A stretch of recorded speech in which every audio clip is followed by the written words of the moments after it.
मी उस्मानपुरा ह्या भागामध्ये राहते आहे आणि इथेच पलीकडे एक पोस्ट ऑफिस होतं, त्याच्या शेजारी माझं माहेर होतं आणि मी तिथून रेग्युलरली ह्या रस्त्याने वापरत होते.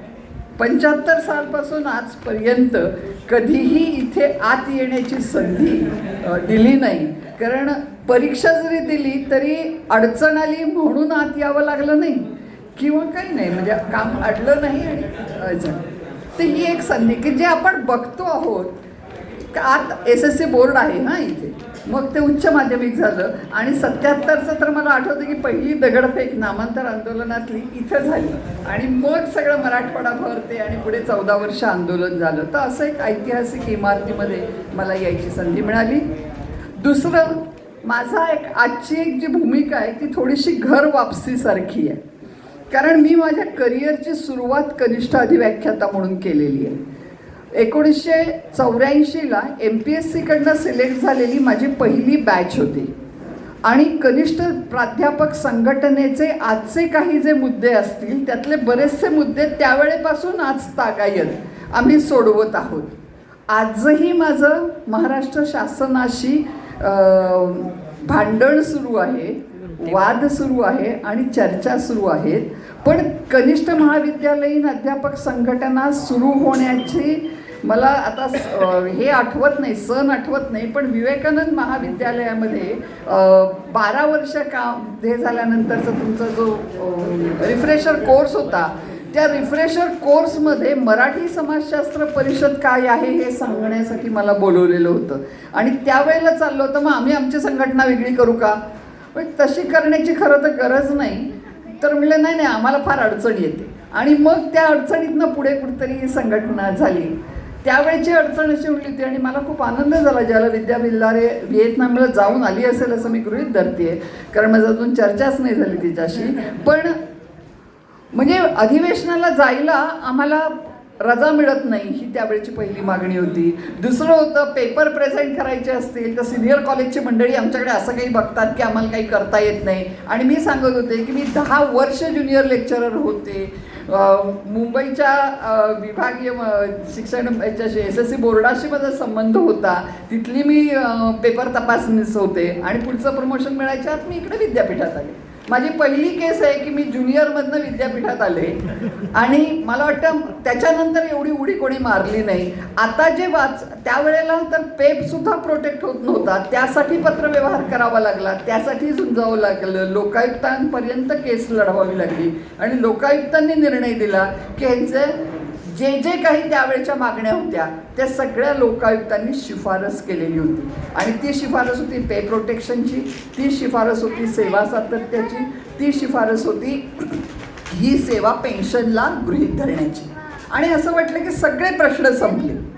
पण नंतर ज्या वेळेला 7वा वेतन आयोग आला आणि त्यावेळेला कॅस नावाचं भूत एक वरिष्ठ महाविद्यालयातल्या प्राध्यापकांच्या डोक्यावर बसलं आणि जे ज्युनियरमधनं आलेले होते, अडचण अशी होती ज्युनियरमधनं सिनियरमध्ये आलं की तो नवा ठरायचा माणूस आणि इकडे सिनियर असलेला ज्युनियरमध्ये सिनियर असलेला सिनियरमध्ये ज्युनियर म्हणून काम करणं खूप अडचणीचं होतं आणि मग लोक येत नसत. पण सेवा सातत्य आणि हे सगळे आमचे प्रश्न मार्गी लागले आणि बराचसा हा रस्ता सुकर झाला. आता अडचणी अशा झालेल्या आहेत की समजा माझी केस घेतली, 94ला मी आले 10 वर्ष नोकरी करून आणि 94ला एक ताजा MA झालेला विद्यार्थी पण नोकरीला लागला, तर तो आणि मी प्रोफेसर एकाच दिवशी झालो, कारण माझी 10 वर्षाची नोकरी गेली. का गेली तर मी सोशॉलॉजी विषय शिकवला म्हणून. हेच जर मी डिप्लोमाला शिकवलं असतं इंजिनिअरिंगच्या आणि इंजिनिअरिंग कॉलेजमध्ये आले असते तर ती 10 वर्ष सर्व्हिस माझी पकडली गेली असते, म्हणजे मी 98ला प्रोफेसर झाले असते.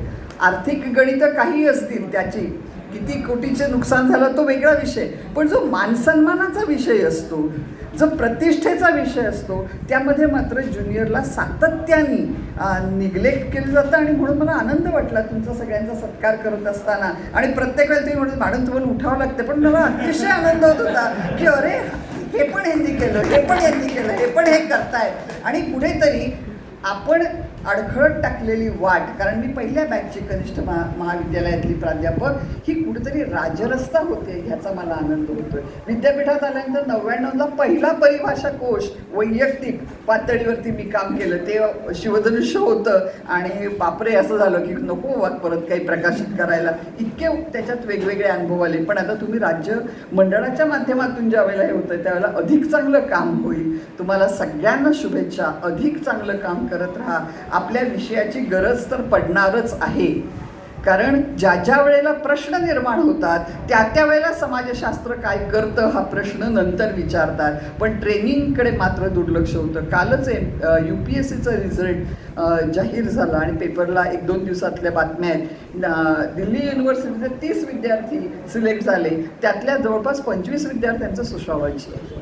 म्हणजे गेले काही दिवसात MPSC UPSCला सोशॉलॉजी हा मोस्ट पॉप्युलर सब्जेक्ट बनतोय, पण आपणच आपल्याकडे सन्मानाने बघत नाही आहे, ही आपली अडचण झाली आहे. मला खूप आनंद वाटला, माझ्या ज्ञानात भर पडली. 100पैकी 100 सोशॉलॉजीला पडतायत, 100पैकी 97 मार्क्स सोशॉलॉजीला पडतायत. मला असं वाटलं सिलेबस सोपा झाला की काय, पण इतकं सोपं झालं नसणार, कारण समाज सोपा होऊच शकत नाही, तो अधिकाधिक गुंतागुंत होतोय. पण आपल्याच मूल्यमापनाच्या, आपल्याच तपासणीच्या आणि आपल्याच पूर्वग्रहाच्या कल्पना आपल्याला तपासाव्या लागतील, त्या पुन्हा पुन्हा बघाव्या लागतील आणि अधिकाधिक लोकांपर्यंत विषय कसे जातील हे जाणीवपूर्वक बघावं लागेल. कारण नवीन आर्थिक आणि शैक्षणिक धोरणांमध्ये सायन्स आणि केवळ कला कौशल्य किंवा कौशल्य स्किल बेस्ड एज्युकेशन आम्हाला सगळ्यांना फक्त आता कामगार तयार करायचे,